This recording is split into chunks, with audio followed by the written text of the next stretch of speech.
Number 199. Gahapati.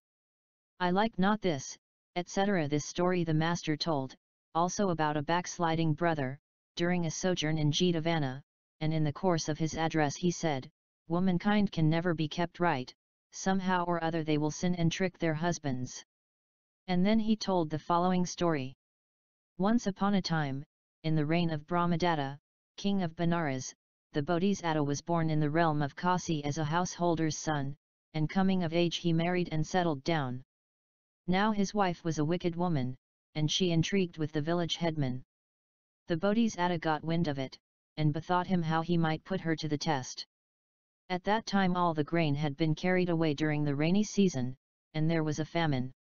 But it was the time when the corn had just sprouted, and all the villagers came together, and besought help of their headman, saying, 2 months from now, when we have harvested the grain, we will pay you in kind. So they got an old ox from him, and ate it. One day, the headman watched his chance, and when the Bodhisattva was gone abroad he visited the house.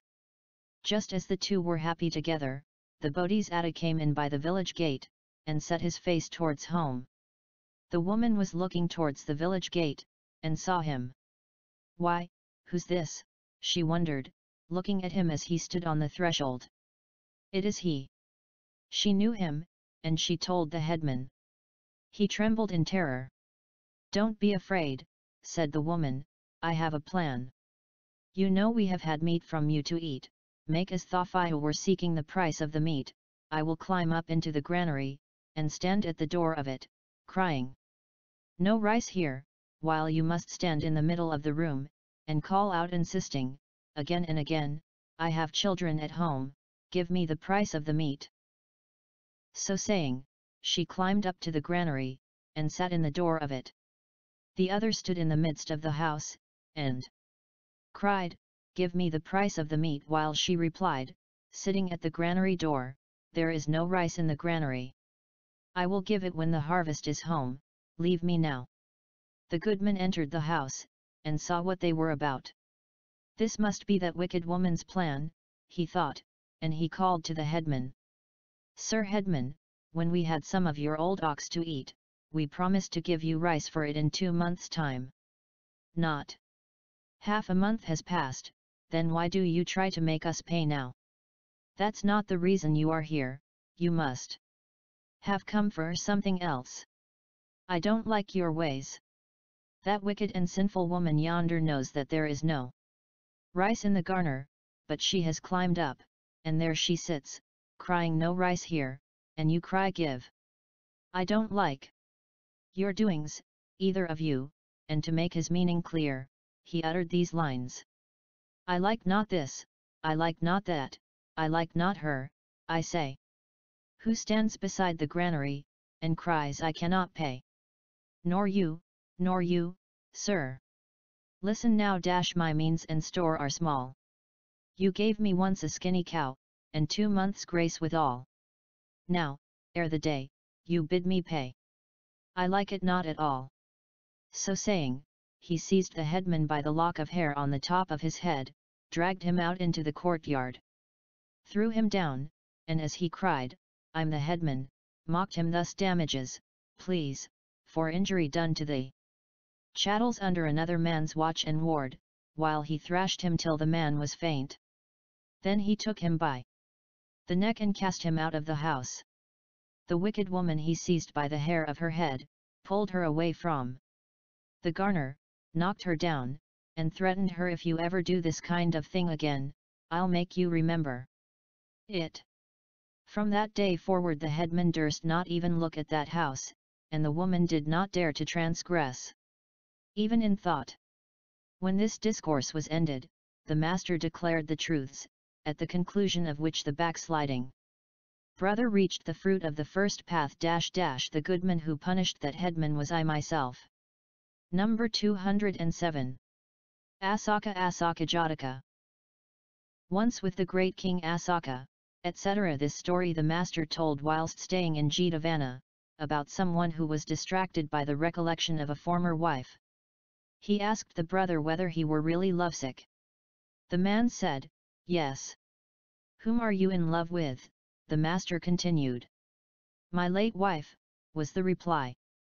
Then the master said, not this once only, brother, have you been full of desire for this woman, in olden days her love brought you to great misery.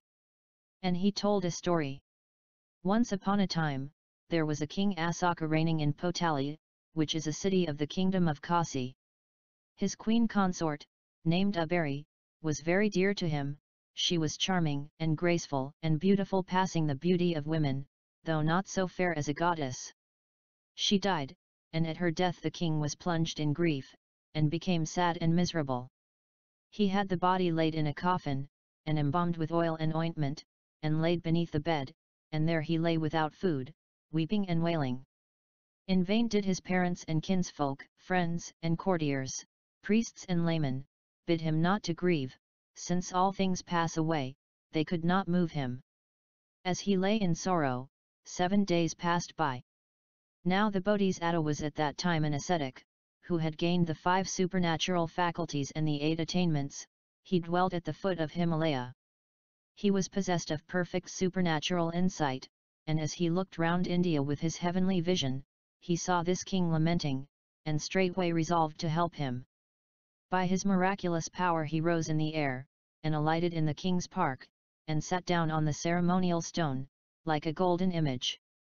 A young Brahmin of the city of Potali entered the park, and seeing the Bodhisattva, he greeted him and sat down. The Bodhisattva began to talk pleasantly with him. Is the king a just ruler? He asked. Yes, sir, the king is just, replied the youth, but his queen is just dead. He has laid her body in a coffin, and lies down lamenting her, and today is the 7th day since he began. Why do you not free the king from this great grief? Virtuous beings like you ought to overcome the king's sorrow.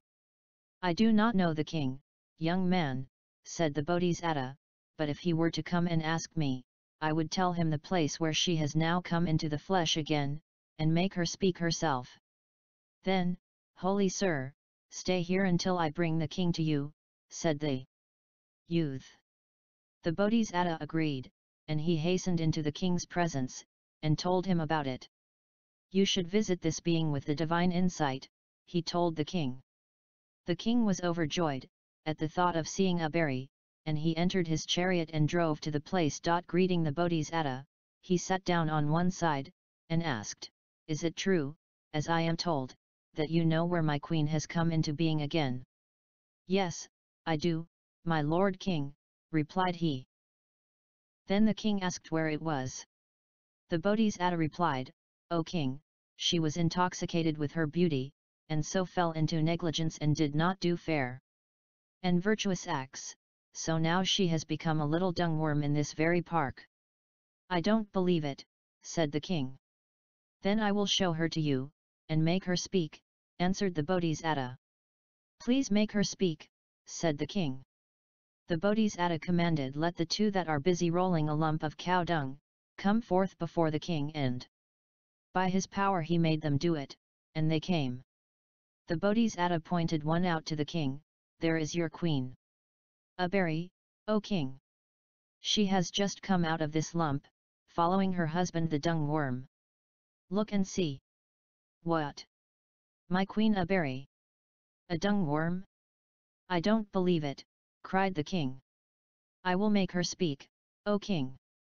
Pray make her speak, holy sir, said he. The Bodhisattva by his power gave her speech. Abari, said he. What is it, holy sir? She asked, in a human voice. What was your name in your former character? The Bodhisattva asked her. My name was Abari, sir, she replied, the consort of King Assaka. Tell me, the Bodhisattva went on, which do you love best now, King Assaka, or this dung worm? O sir, that was my former birth, said she.